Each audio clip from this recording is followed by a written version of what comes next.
नमस्कार जी मेरे प्यारे बच्चे, आप लोग को मोस्ट वेलकम है।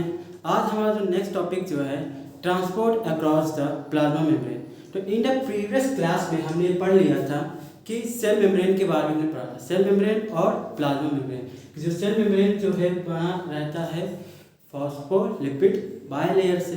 तो आज उसी में हम डिस्कस करेंगे कि कैसे जो मॉलिक्यूल जो है मूवमेंट करता है सेल मेम्ब्रेन में। ठीक है, कैसे मॉलिक्यूल जो है मूवमेंट करता है सेल मेम्ब्रेन। तो प्रीवियस क्लास में जो हमने जो थोड़ा सा डिस्कस कर ही लिया था, लेकिन कुछ टेक्निकल की वजह से आपको पूरी क्लास जो है हो नहीं पाई थी। ठीक है, तो इसी बात हम कंटिन्यू करते हैं, फिर से रिवाइज कर लेते हैं। Transport across the plasma membrane, जिसके दो टाइप्स है, एक है एक्टिव ट्रांसपोर्ट और एक है पैसिव ट्रांसपोर्ट। पैसिव ट्रांसपोर्ट क्या है और एक्टिव ट्रांसपोर्ट क्या है? तो एक्टिव ट्रांसपोर्ट मतलब कि जो मॉलिक्यूल्स का जो मूवमेंट होगा, जो मॉलिक्यूल्स का जो मूवमेंट होगा लो कंसंट्रेशन से हाई कंसंट्रेशन से होगा। यानी कि जितने भी सिर्फ केवल मूवमेंट होगा लार्ज मॉलिक्यूल्स, जितने भी लार्ज मॉलिक्यूल्स है, जितने भी जो है लार्ज मॉलिक्यूल्स जो है वो मूवमेंट करेगा bye the process of active transport. ठीक है, लेकिन जो स्मॉल मॉलिक्यूल्स है वो मूवमेंट करेंगे पैसिव ट्रांसपोर्ट, यानी कि movement of high concentration to low concentration, उसे हम कहेंगे पैसिव ट्रांसपोर्ट। चलिए हम इसको लिख लेते हैं, पैसिव ट्रांसपोर्ट। ठीक है, passive transport.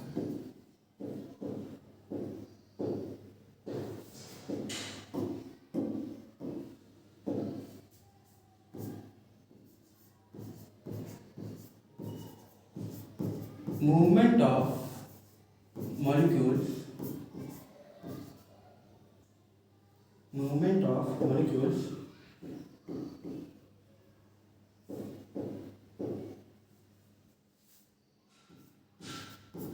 movement of molecules from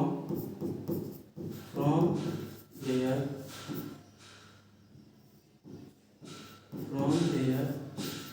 high concentration to low concentration. ठीक है, ऐसे मॉलिक्यूल्स का जो मूवमेंट जो होगा हाई कंसंट्रेशन से लो कंसंट्रेशन मूवमेंट होगा, जैसे ठीक है, उसे हम कहेंगे पैसिव ट्रांसपोर्ट। और एक्टिव ट्रांसपोर्ट क्या है? Movement of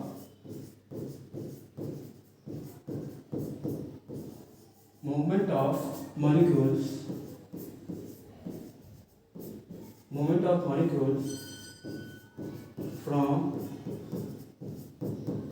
from their low concentration to high concentration। ठीक है, ये इसका मीनिंग है, what is a passive transport, what is a active transport. चलिए इसको डिफरेंसेस से समझते हैं और क्लैरिटी आपको आ जाएगी, differences between active transport and passive transport. ठीक है, तो पहला पॉइंट जो है, जो पैसिव ट्रांसपोर्ट होगा उसमें no energy is required, sorry इसमें एनर्जी इज रिक्वायर्ड है। जो एक्टिव ट्रांसपोर्ट जो है उसमें energy is required, energy is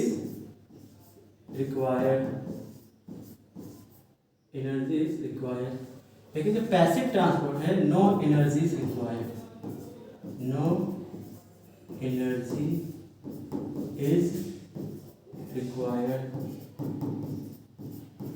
ठीक है, यहाँ पर मूवमेंट कैसे होगा, यहाँ पर मूवमेंट ऑफ मॉलिक्यूल्स कैसे होगा, यहाँ पर मूवमेंट कैसे होगा। ठीक है, low concentration to high concentration, low concentration to high concentration. और यहाँ पे मूवमेंट कैसे होगा, यहाँ पे मूवमेंट कैसे होगा, यहाँ पे high concentration to low concentration. ठीक है, नंबर थर्ड पॉइंट जो है, थर्ड पॉइंट, यहाँ पर जो मूवमेंट होगा large molecules, movement of large molecules, movement of large molecules, movement of large molecules occur by active transport, occurred by active transport, जो movement होगा लार्ज मॉलिक्यूल्स, लेकिन जो पैसिव ट्रांसपोर्ट होगा movement of small molecules,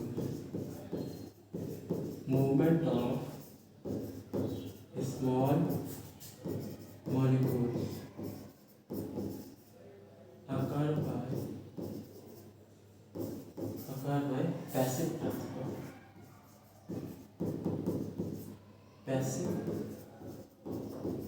transport, passive transport. ठीक है, इसके हम types की बात कर ले, दो टाइप्स है, देयर आर टू टाइप्स। एक जो है एंडोसाइटोसिस और सेकंड जो है एक्सोसाइटोसिस। इसके हम टाइप्स की बात कर रहे हैं हम, ये भी टू टाइप्स के हैं, ये भी जो है टू टाइप्स के हैं। एक है diffusion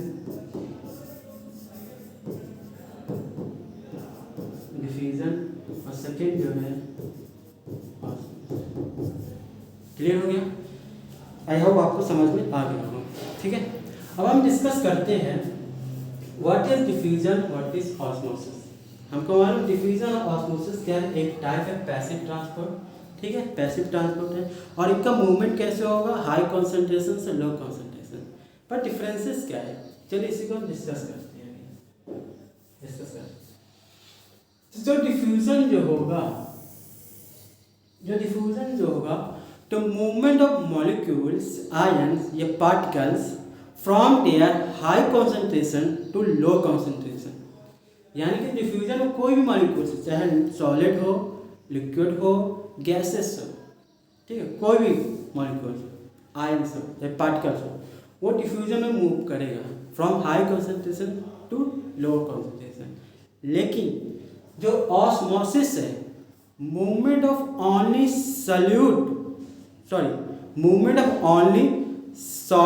molecules,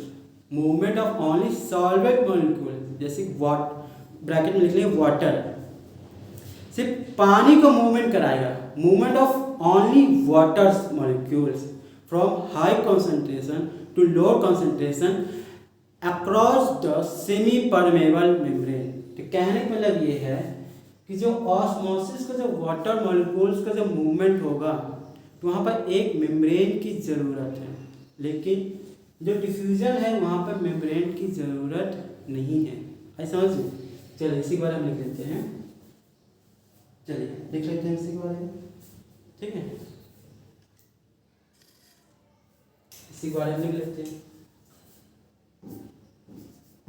movement of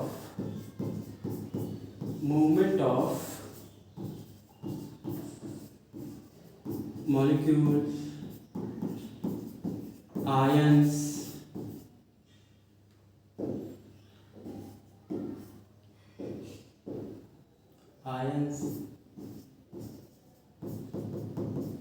particles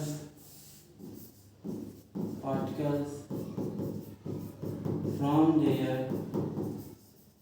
high concentration to low concentration, from their low concentration। ठीक है, ये डिफ्यूजन है, लेकिन इसमें ऑस्मोसिस में क्या है, मूवमेंट ऑफ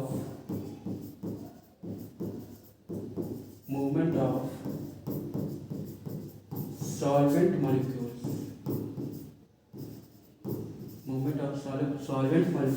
ब्रैकेट में लिख लीजिए water molecules, only water molecules from their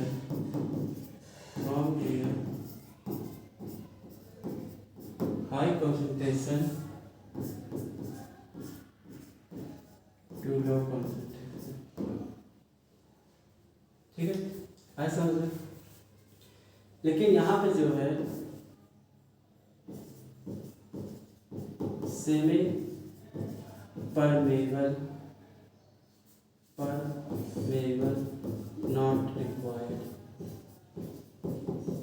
semi permeable not required. लेकिन यहाँ पे जो है सेमी परमेबल रिक्वायर्ड, कहने का मतलब ये है, जैसे मान लीजिए सेल मेम्ब्रेन है, ठीक है, मान लीजिए सेल मेम्ब्रेन है और यहाँ पर वाटर मॉलिक्यूल्स है,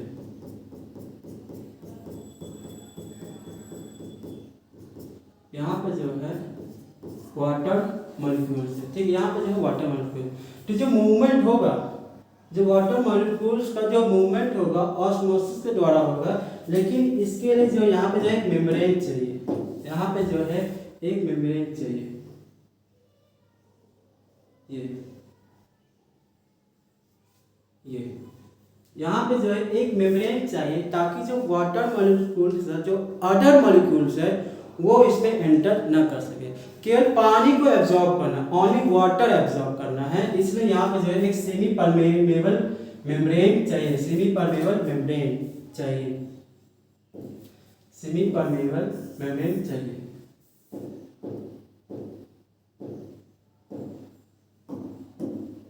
semi permeable membrane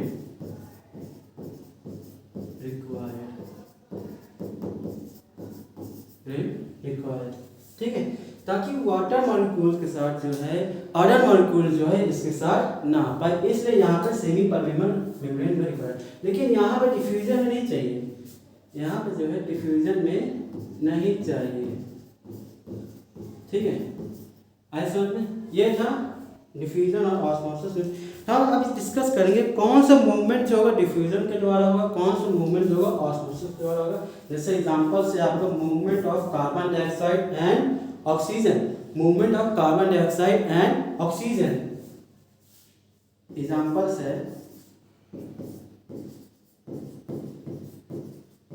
movement of carbon dioxide, movement of carbon dioxide and oxygen occur by diffusion,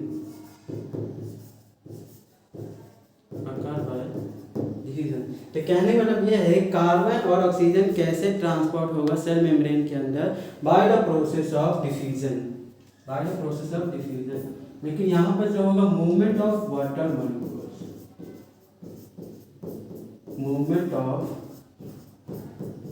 movement of water molecules occur by osmosis, ठीक है। और ये मूवमेंट जो है कब तक होगा, ऑस्मोसिस और डिफ्यूजन, ये मूवमेंट कब तक होगा, जब तक जो है एक इक्विलिब्रियम स्टेट को अचीव न कर ले, एक इक्विलिब्रियम स्टेट के अचीव न कर, ये प्रोसेस तब तक होगा एक इक्विलिब्रियम स्टेट को अचीव न कर ले, ठीक है। आगे समझ में, ये आपको समझ में आ गया differences between the diffusion and osmosis, ऐसा समझ में। और लोग हम डिस्कस करते हैं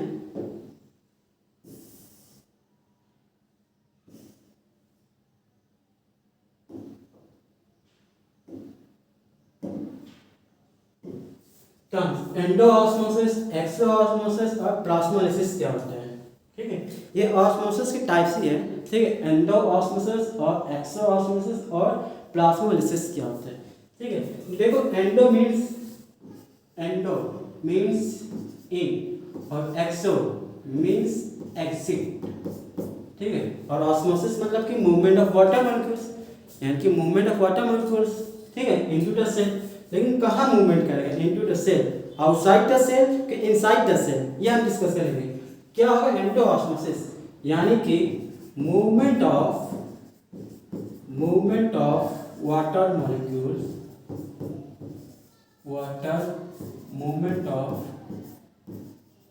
movement of water molecules into the cell,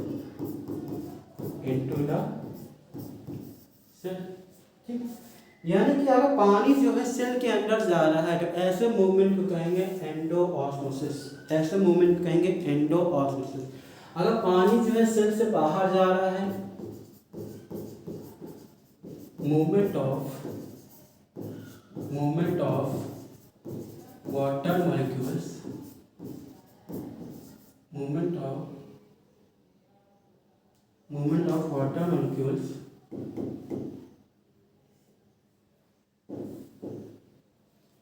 movement of water molecules outside the cell,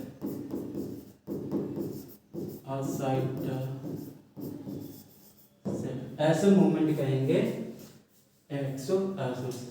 ठीक है, लेकिन जो प्लाज्मोलिसिस है, ये प्लाज्मोलिसिस जो है ये प्लांट के लिए यूज किया जाता है। ये टर्म्स जो है प्लांट के लिए यूज कर दिया, इसका मतलब क्या होता है? Shrinkage of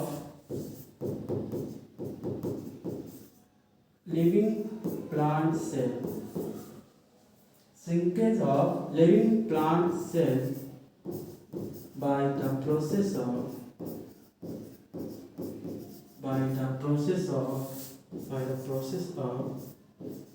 exoosmosis.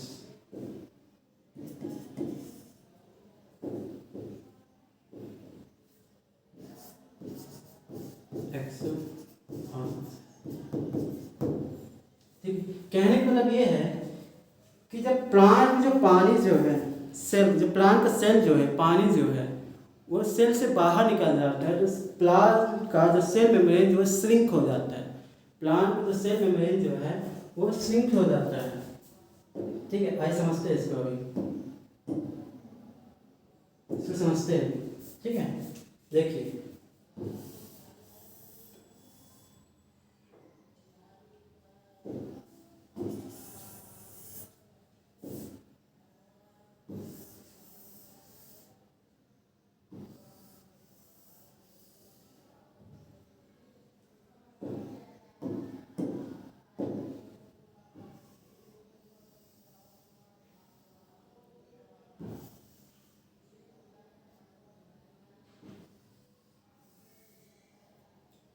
ये प्लांट का सेल वॉल है और ये प्लांट का जो है सेल मेम्ब्रेन है। सेल मेम्ब्रेन है, ठीक है, सेल मेम्ब्रेन है। प्लाज्मोलिसिस यानी कि श्रिंकेज ऑफ सेल मेम्ब्रेन और प्लाज्मा मेम्ब्रेन। ठीक है, डिस्कस करते हैं।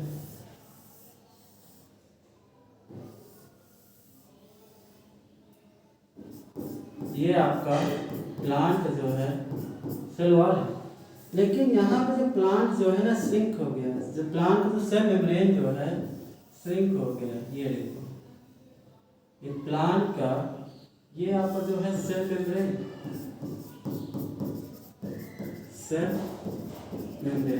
ठीक है, यहाँ पर वाटर मॉलिक्यूल जो है सेल मेम्ब्रेन से बाहर निकल गया, जिसके वजह से प्लांट का सेल मेम्ब्रेन जो है श्रिंक हो गया, यानी कि shrinkage of plant cell membrane.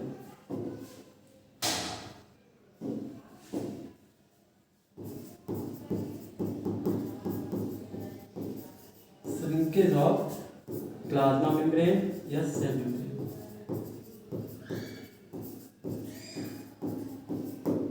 ठीक है,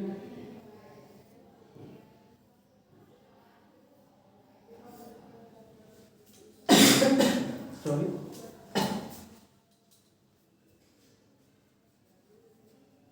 ठीक है, आइए समझ में। ये आपका प्लाज्मोलिसिस। नाउ हम डिस्कस करते हैं व्हाट इज हाइपरटोनिक, हाइपोटोनिक और आइसोटोनिक। बच्चे इसमें कंफ्यूजन होते हैं कि हाइपरटोनिक सॉल्यूशन क्या है और हाइपोटोनिक सॉल्यूशन क्या है और आइसोटोनिक सॉल्यूशन क्या है। चलिए हम इसको डिस्कस करते हैं। तो सॉल्यूशन जो है आपका, जो सॉल्यूशन जो है सॉल्यूट प्लस सॉल्वेंट। सॉल्यूशन जो है सॉल्यूट प्लस सॉल्वेंट। सॉल्वेंट क्या होता है? जो डिजॉल्व सब्सटेंसेस को डिजॉल्व कर रही है, जो सब्सटेंसेस को डिसॉल्व कर रही है उसको हम सॉल्वेंट कहेंगे, और सोल्यूट क्या है, जो सब्सटेंसेस डिसॉल्व हो रही है। समझ गए, समझना। जैसे इसका आप एग्जांपल्स आप ले लीजिए, solution of water and sugar, solution of water and sugar. तो वाटर क्या रहेगा आपका सॉल्वेंट, और शुगर क्या रहेगा आपका सोल्यूट। तो शुगर क्या पानी में डिसॉल्व हो रही है, पानी में डिसॉल्व जो है हो रही है, और वाटर क्या कर रहा है, शुगर को डिसॉल्व कर रहा है, ऐसा भी। और आपको मालूम है जो वाटर जो है यूनिवर्सल सॉल्वेंट है, यानी कि ऑलमोस्ट जितने भी सब्सटेंसेस, जितने भी मॉलिक्यूल जो वाटर में जो है डिसॉल्व हो जाता है, इसलिए वाटर को यूनिवर्सल सॉल्वेंट कहा गया है। तो अब हम डिस्कस करते हैं हाइपोटोनिक सॉल्यूशन, हाइपोटोनिक सॉल्यूशन और आइसोटोनिक सॉल्यूशन। ठीक है, तो यहाँ पे जो कॉन्सेंट्रेशन ऑफ वाटर जो रहेगा हाइपोटोनिक सॉल्यूशन, डिस्कस करते हैं एक एक करके। हम क्या करते हैं, इसका एग्जांपल्स लेते हैं रेजिन, किशमिश, किशमिश यानी कि रेजिन प्लस वाटर का अभी डिस्कस करते हैं। देखिए, अगर concentration of water, concentration of water यानी कि सॉल्वेंट, यानी कि सॉल्वेंट क्या रहे, लो। अगर कॉन्सेंट्रेशन ऑफ वाटर सॉल्वेंट यानी कि अगर लो रहेगा, और यहाँ पर concentration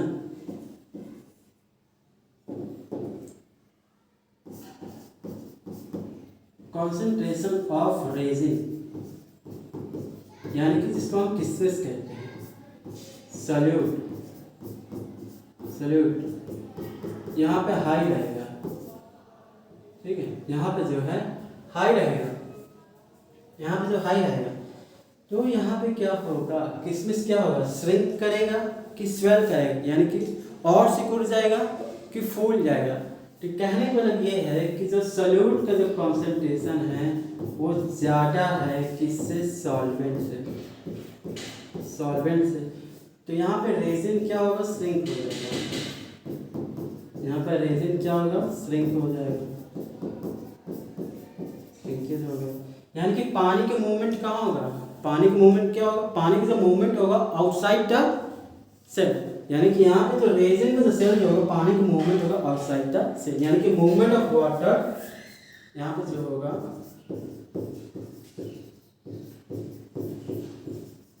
movement of water, movement of water, movement of water outside the resin,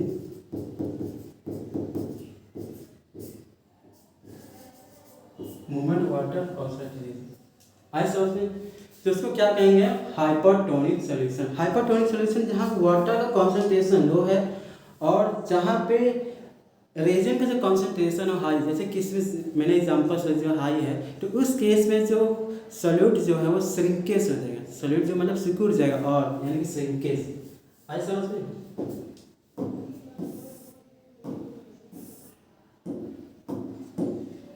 इसको मैं इरेज कर देता हूँ, मैं इसको नेक्स्ट स्लाइड, इस स्लाइड नहीं आएगा।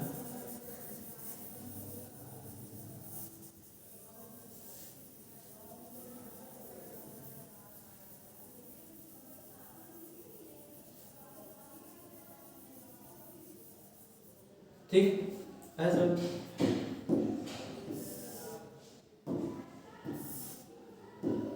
ठीक, तो समझ में आ गया आपको। ठीक, लेकिन इसको याद कैसे करेंगे कि हाइपोटोनिक सॉल्यूशन, देखिए देखिए आप इसको ऐसे याद कर लीजिए शॉर्ट में। देखिए H Y P E R, hypertonic. ठीक है, तो यहाँ पे क्या लिखेंगे, HCH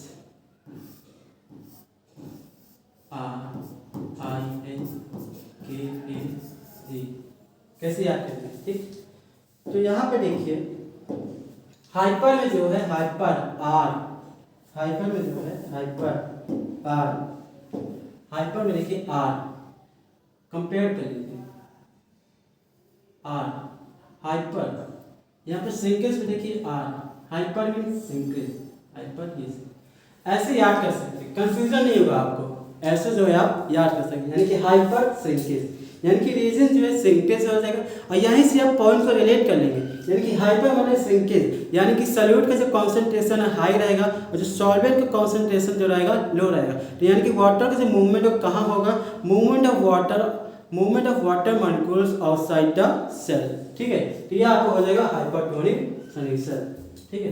अब हम डिस्कस करते हैं अपना hypertonic solution, hypertonic solution,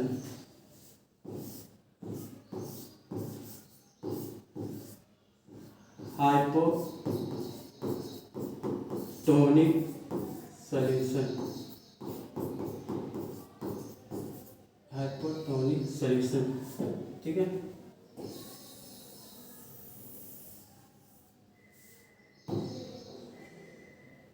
hypotonic solution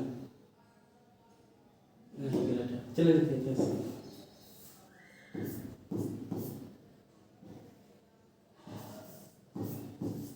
hypotonic solution, अब समझिए, ठीक है, अब समझिए इसको। हाइपोटोनिक सॉल्यूशन क्या होता है, जहां पे concentration of water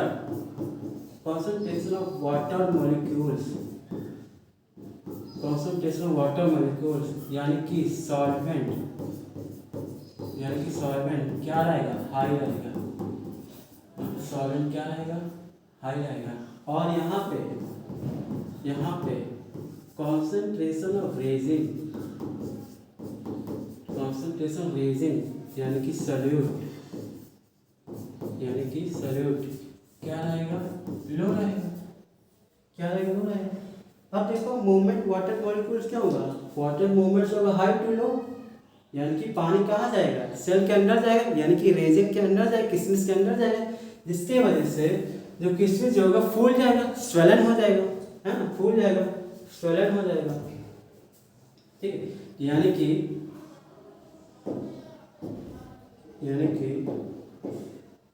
solute less than solvent यानी कि स्वेलन यानी कि रेजिन जो होगा फूल जाएगा, यहाँ पर किशमिश जो है फूल जाएगा, यानी कि movement of water molecules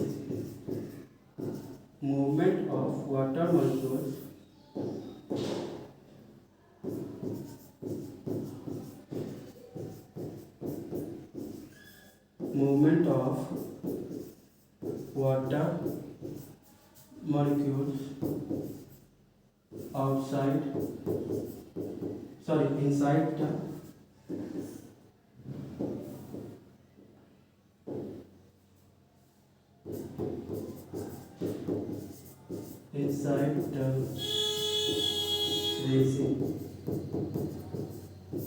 bracket में से, ठीक है, ऐसा। और इसको याद कैसे करेंगे हम, इसको जो है हम याद कैसे करेंगे, देखिए हाइपोटोनिक,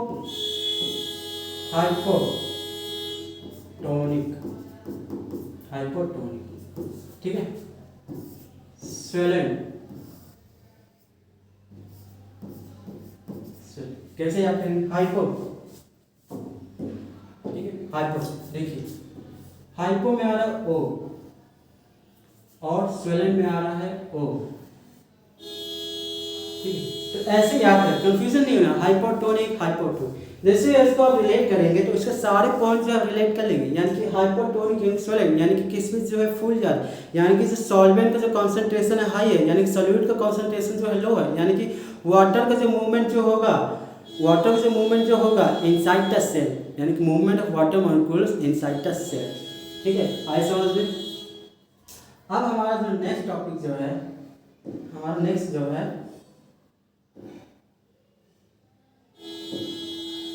आइसोटोनिक सॉल्यूशन, ठीक है, आइसोटोनिक सॉल्यूशन।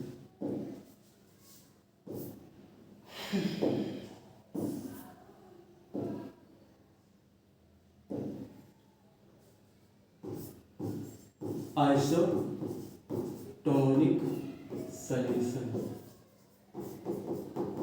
आइसोटोनिक सॉल्यूशन, देखिए नाम में क्या है आइसो, नाम में क्या है आइसो यानी कि सेम, नाम में क्या है आइसो यानी कि सेम, यानी कि ऐसा सॉल्यूशन जहाँ पे सॉल्यूट का कॉन्सेंट्रेशन और सॉल्वेंट का कॉन्सेंट्रेशन जो है इक्वल रहेगा, ऐसा होता है।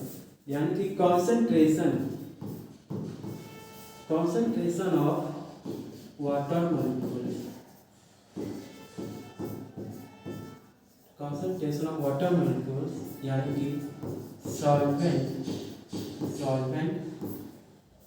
और concentration of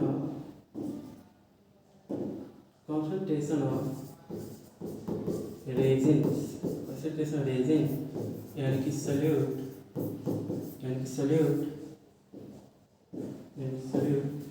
क्या रहे,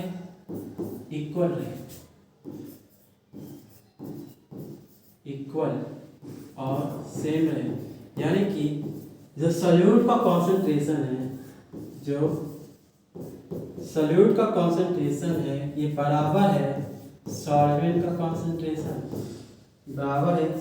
कॉन्सेंट्रेशन, यहाँ पे जो वाटर का मूवमेंट जो होगा, वाटर का मूवमेंट नहीं होगा, no movement of water molecule, यहाँ पे नोट कर लीजिए, no movement of water molecules, no movement of water molecules, no movement of water molecule.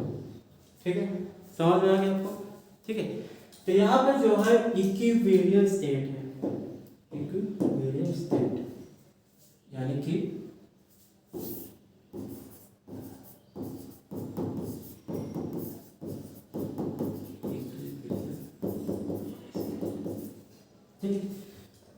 तो पानी कैसे एब्जॉर्ब करेगा सेल के अंदर, bye the process of osmosis, और ये प्रोसेस कब तक हो जाएगा, अप टू इक्विलिब्रियम तक। ठीक है, चाहे डिफ्यूजन हो चाहे वो ऑस्मोसिस हो। ठीक, अब हम नेक्स्ट टॉपिक हम डिस्कस करते हैं अपना, नेक्स्ट टॉपिक हम डिस्कस करें एंडोसाइटोसिस और एक्सोसाइटोसिस।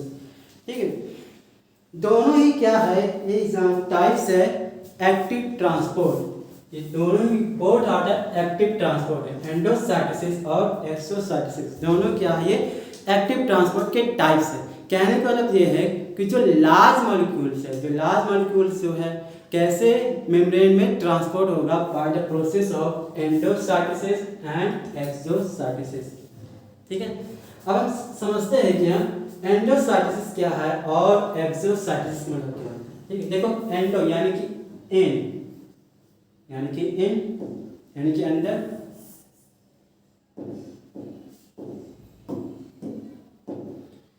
लिखा है यानी कि इन, यानी कि अंदर, यानी कि एंडोसाइटोसिस क्या होता है, इनटेक ऑफ फूड, यानी कि लार्ज मॉलिक्यूल्स इनटेक, यानी कि सब्सटेंसेस जो सॉलिड हो, जो लार्ज मॉलिक्यूल्स उसको इनटेक करना, ठीक है, लेना, यानी कि intake of large molecules into the cell. ये क्या है, इट इज अ प्रोसेस, एक प्रोसेस है जो लार्ज मॉलिक्यूल्स को इनटेक करता है, इनगल्फ करता है, यानी कि निगल लेता है। इसको आप अच्छे से वीडियो के माध्यम से समझ में आएगा आपको। आइए चलिए आप इसका वीडियो दिखा देते हैं आपको, एंडोसाइटोसिस अमीबा का, एंडोसाइटोसिस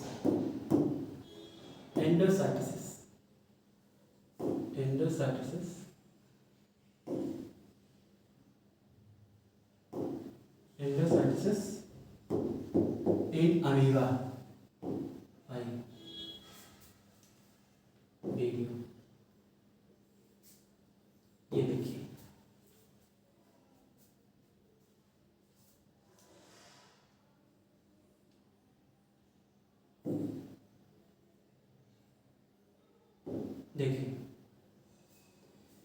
कैसे जो है एंडोसाइटोसिस अमीबा जो है अपने फूड मॉलिक्यूल्स को इनटेक करता है, और जब फूड मॉलिक्यूल्स को इनटेक करता है एक सूडोपोडिया बना लेता है, यानी कि जैसे हार्ट जैसा आर्म्स बना लेता है, सूडोपोडिया जैसे, ये आर्म्स बना रहा है सूडोपोडिया जैसे, और कैसे मॉलिक्यूल जो है इसके अंदर जा रहा है by the process of endocytosis. ठीक है, एंडोसाइटोसिस जो है, ठीक है, क्या हो गया, नेट नहीं चल रहा आज, चलिए ठीक है। तो आपको समझ में आ गया एंडोसाइटिस मतलब क्या है, ठीक है। जो अमीबा जो है फूड को इनटेक करता है बाय द प्रोसेस ऑफ एंडोसाइटिस, जिसके एंडोसाइटिस के टाइप है, पहला क्या है फैगोसाइटिस, सेकंड क्या है पिनोसाइटिस और थर्ड क्या है रिसेप्टर मीडिएटेड एंडोसाइटिस। जो अमीबा जो है फूड को इनटेक करता है by the process of phagocytosis, by the process of phagocytosis, ठीक है। Phago means eating, phago means eating, phago means eating यानी कि ईटिंग से, यानी सॉलिड मॉलिक्यूल्स जो क्या करेंगे इंटेक करेंगे। इसका एग्जांपल जो है अमीबा और WBC। आपको मालूम जो हमारे शरीर में व्हाइट ब्लड सेल है जो पैथोजन को किल करता है, जो पैथोजन को जो है किल करता है। तो जैसे हमारे शरीर में कोई पैथोजन एंटर करता है तो WBC जो है उसको कैसे किल करता है, कैसे इसको डाइजेस्ट करता है, बाय द प्रोसेस ऑफ एंडोसाइटिस, यानी कि पहला टाइप जो है फैगोसाइटिस, ठीक है, फैगोसाइटिस कहने को लगता है। और जो सेकेंड जो है पिनोसाइटिस, पिनोसाइटिस जब सेल्स को वाटर को चाहिए, जब सेल्स को अगर वाटर कुछ पीना लिक्विड मॉलिक्यूल्स अगर चाहिए तो by the process of pinocytosis drinking of cell, ठीक है। इसके एग्जांपल से हमारे स्टोमक में जो प्रेजेंट है वेली जो वाटर को एब्जॉर्ब करता है। देखिए आपको मालूम कि ऑस्मोसिस भी क्या वाटर को एब्जॉर्ब करता है लेकिन उसमें न्यूट्रिएंट्स नहीं रहता, लेकिन विली क्या करता है वाटर के साथ प्लस में न्यूट्रिएंट को भी एब्जॉर्ब करता है।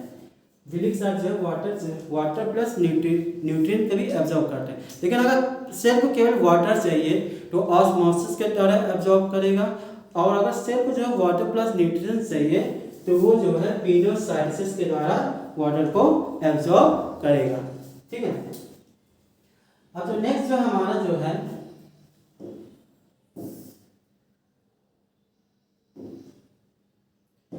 नेक्स्ट टाइप जो है हमारा रिसेप्टर मीडिएटेड एंडोसाइटिस। ये स्पेशल टाइप का रिसेप्टर मॉलिक्यूल्स है, जो स्पेशल टाइप का रिसेप्टर मॉलिक्यूल्स जो है जो प्लाज्मा मेम्ब्रेन में अटैच रहता है।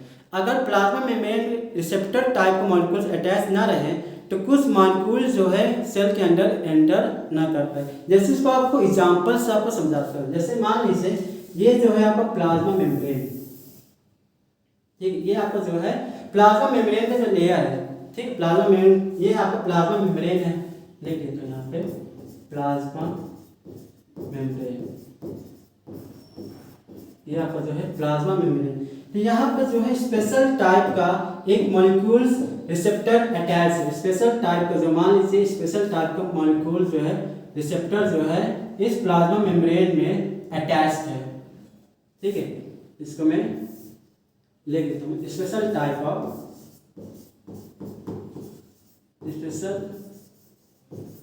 रिसेप्टर मॉलिक्यूल्स, रिसेप्टर मॉलिक्यूल जो है अटैच्ड है। इसका मैं एग्जांपल्स ले, जैसे एलडीएल, इसका मैं एग्जांपल्स ले लेता हूँ एलडीएल। मान लो इस मॉलिक्यूल्स में ये जो है एलडीएल अटैच है।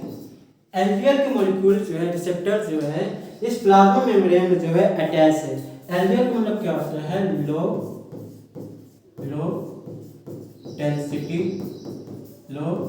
Density lipoprotein. और ये जो एलडीएल जो है कैरियर होता है कोलेस्ट्रॉल का, कैरियर होता है कोलेस्ट्रॉल का, कैरियर होता है कोलेस्ट्रॉल का। आपको मालूम जो है कोलेस्ट्रॉल के जो है डिफरेंट फंक्शन है। जैसे एक फंक्शन जो है सिंथेसिस ऑफ स्टेरॉइड्स और सिंथेसिस ऑफ बाइल्स, ये इसके अलग अलग डिफरेंट जो है कोलेस्ट्रॉल का फंक्शन है। तो जैसे मान लीजिए यहाँ पे एलडीएल का मॉलिक्यूल जो है इस मेम्ब्रेन में अटैच है और सेल को चाहिए कोलेस्ट्रॉल अगर सिंथेसाइज करना है बाइल जूस, मानो बाइल जूस को बनाना है तो ये क्या कि एलडीएल जो है कोलेस्ट्रॉल को कैरी करेगा, यहाँ पे इसको ले आएगा, ठीक है। यहाँ पे रिसेप्टर मौजूद था जिसको अट्रैक्ट कर लिया, ले आया। अब प्लाज्मा मेम्ब्रेन में जो है ये जो है यहाँ पे प्रेजेंट है क्लैट्रिन प्रोटीन प्रेजेंट है। क्लैट्रिन प्रोटीन मॉलिक्यूल्स से ये प्लाज्मा मेम्ब्रेन को क्या करेगा अंदर की ओर करेगा, धसेगा और जो एलडीएल प्रोटीन जो है मॉलिक्यूल जो है यहाँ पे एंटर कर जाएगा थोड़ा वेसिकल्स एक वेसिकल फॉर्म हो जाएगा। ये यहाँ पर आ गया आपका एल्डियल मॉलिक्यूल। इस एल्डियल मॉलिक्यूल्स में क्या प्रेजेंट है, कोलेस्ट्रॉल कैरी किया है,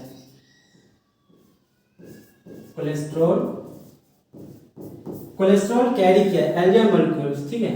तो जिसमें से ये टूट के दो हिस्से हो जाएंगे, जिसमें से एक वेसिकल जो फॉर्म होगा कोलेस्ट्रॉल रहेगा, और एक वेसिकल जो रहेगा आपका रिसेप्टर। किसका रिसेप्टर रहेगा, एल्डियल का। और फिर ये रिसेप्टर जो फिर से जो है प्लाज्मा मेम्ब्रेन में अटैच हो जाएगा, ताकि अदर जो कोलेस्ट्रॉल को अटैच कर लेगा। तो ये था रिसेप्टर मेडिएटेड एंडोसाइटोसिस। तो थोड़ा सा कॉम्प्लेक्स लगेगा, आपको शायद समझ नहीं आएगा, तो वीडियो को आप दोबारा सा रिकॉर्ड देख लीजिए, ठीक है, तो आपको समझ में आ जाएगा। तो आई होप आपको समझ में आ गया रिसेप्टर मेडिएटेड एंडोसाइटोसिस, ठीक है। अब हमारा लास्ट टॉपिक है transport across the plasma membrane का जो लास्ट टॉपिक है एक्सोसाइटोसिस। एक्सोसाइटोसिस, ठीक है, नाम से मालूम चला एक्सो यानी कि एग्जिट, यानी कि सेल्फ वोमिटिंग, यानी कि बाहर निकाल देना। कहने का मतलब ये है कि जो removal of large molecules outside the cell, यानी कि जितने भी वेस्ट प्रोडक्ट है सेल के अंदर उसको बाहर निकालना, और जितने भी सेल के अंदर जो हार्मोन्स जो बन रहे हैं उसको बाहर निकालना, प्रोटीन से बन रहे हैं उसको बाहर निकालना। ठीक, यहाँ लिखा है secretion of waste, secretion of protein. तो कहने का मतलब ये एक्सोसाइटोसिस क्या है, ये रिवर्स प्रोसेस है एंडोसाइटोसिस, ठीक है, रिवर्स प्रोसेस है एंडोसाइटोसिस। आपको एक्सोसाइटोसिस आपको वीडियो से अच्छे से समझ में आ जाएगा आपको, ठीक है। एक्सोसाइटोसिस आपको वीडियो में जो है अच्छे से समझ में आ जाएगा, देख लीजिए आप वीडियो।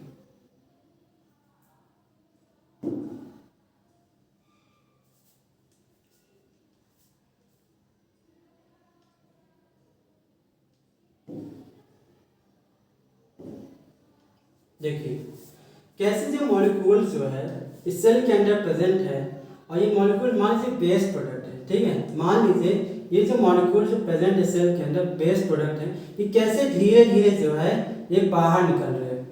देख लीजिए रिमूवल ऑफ वेस्ट प्रोडक्ट कैसे बाहर निकल रहा है, ठीक है।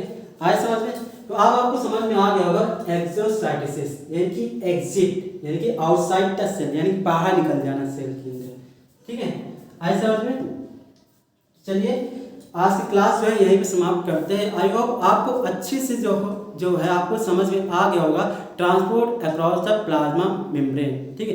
इसके नोट्स जो है डिस्क्रिप्शन में आपको मिल जाएगा, और कोई भी डाउट है आप कमेंट करके ज़रूर बताइए, ठीक है। चलिए हम मिलते हैं अपने नेक्स्ट वीडियो में, जो हमारा टॉपिक जो रहेगा सेल ऑर्गेन्स, ठीक है। तो आई होप आपको क्लास में अच्छे से समझ में आ गया होगा। चलिए हम मिलते हैं अपनी अगली क्लास में। जय हिंद।